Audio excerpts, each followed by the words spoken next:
屬鼠嘅朋友留意啦，喺2026丙午馬年，如果要揀一個運勢起伏最大嘅生肖，絕對係你哋屬鼠嘅。點解咁講？因為鼠係子水，馬係午火，水火相克，呢個就叫做正沖太歲。呢個沖字代表衝擊碰撞。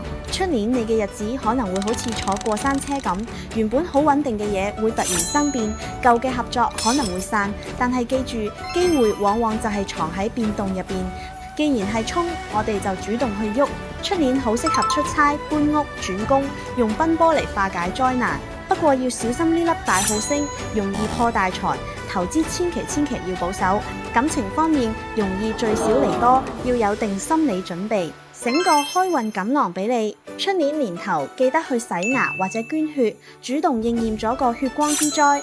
揾多啲屬牛或者屬龍猴嘅朋友做你嘅貴人。變動雖然大，但只要個心夠定就可以贏。下一個同大家講下2026年容易犯小人嘅生肖牛。關注我，帶你避雷開運。